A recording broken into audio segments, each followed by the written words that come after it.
And welcome back to Comic Frontline, everybody. I am Brant Fowler, aka the Gonzo Goose, back with another Heroes Reborn review. This is episode 3, or chapter 3, as the first week was the first 2 episodes.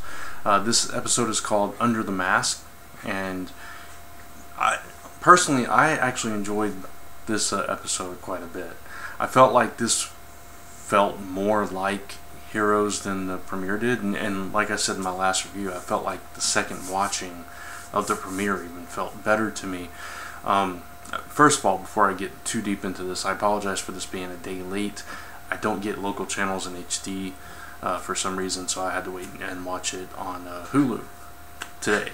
But I did watch it, just finished watching it, and we saw several of the plot threads progress. We saw the Molly Walker role progress as she's captured, and we see what happens, what exactly they needed her for this new technology. We do find out, minor spoiler here, that it is in fact Hiro Nakamura's sword that that Miko has, and we see what happens with her as she interacts with everybody with the Renatus group who happen to be at Hiro's company. Noah and the other guy that I cannot ever remember his name, they're still trying to figure out what happened in that missing year of Bennett's life, and they unearth a couple of clues towards that in this episode. We see Luke and Joanne still kind of at odds on this whole hunting down Evos thing, and she's like obsessed with it. This is, she gets a kick out of it, a thrill of it.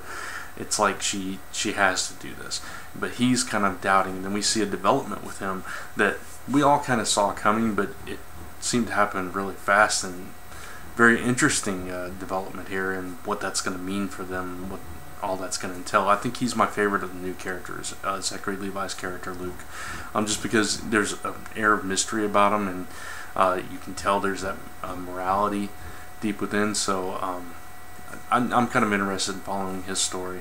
And then we kind of get a clue about Tommy, and something really happens with him and his mom towards the end of the episode as well, that kind of we don't know where that's going, but definitely somebody is watching them. So let's see what else happened in the episode. We saw more about the girl in the Arctic Circle with the Northern Lights, and she has an invisible companion, and we know that they're holding something at bay, and something is coming, and something's going to unite all these people together.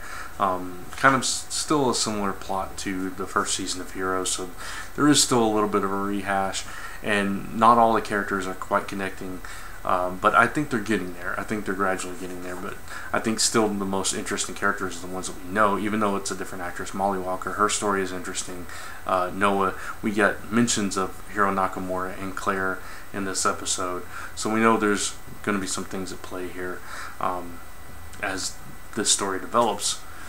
Even not just the sword, but they actually mention Hiro Nakamura and showed his powers in effect when it relates to Bennett.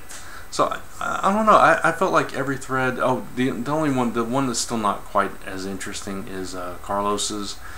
We see the priest kind of rescues him, but we learn that, or he discovers that it's one of us, one of them, as he kind of gets his butt handed to him.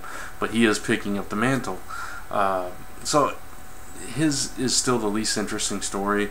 I think with an ensemble cast, you're going to get that. You're going to get one that's just not quite as interesting as the rest. And I think in the first season of Heroes, that was definitely Nikki's story. So he's the trade-off here. But overall, I think the characters are starting to develop more. I think these plot lines are more interesting as we're learning more about them. And I'm very curious to see what this big thread is. So I actually enjoyed this episode quite a bit, and it felt more like Heroes to me. So I'm totally on board. I'm excited that the show is just going to keep growing and getting better and improving, and that over time we'll come to really be invested in some of these characters. Maybe not all of them. It's going to be a trial and error, and they're just not going to be able to capture that gold that they had with that first season.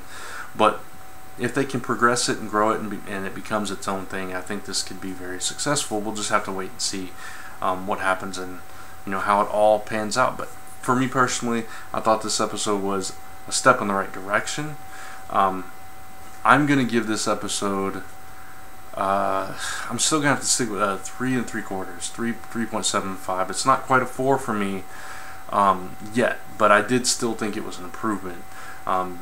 Even though I think that's the same score I gave to the premiere, it felt like a step up to me and a step in the right direction. It's just I can't quite give it a 4 yet.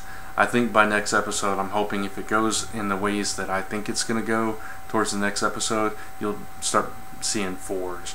I'm hoping that's the case, but 3 3/4, almost 4 for me. Really close to edging it up there, but not quite. So that's my review for Heroes Reborn Chapter 3, Under the Mask. I'd love to hear what you guys thought of the episode. Leave a comment below and let me know. And what you liked, what you didn't like, which characters are appealing to you, which aren't. You know, and if you're not liking the series at all, I'd like to hear that too. I'd love to interact with you guys and see what your thoughts are. So until next time, check out all the other content here on Comic Frontline. Check out the live show, which is doing really great. Thank you guys for watching each and every week. Check it out on iTunes. If you missed the video version, you need to take the audio version with you. It's free on iTunes. There's an app on our Facebook page. You can get all the episodes that way, or an RSS feed, so on and so forth. And tune in every Tuesday night at 9:30-ish p.m. Eastern time for another episode of the live show. And be back here next week for another Heroes Reborn review from me. So until then, thanks for watching. See you in the next video. Bye, guys.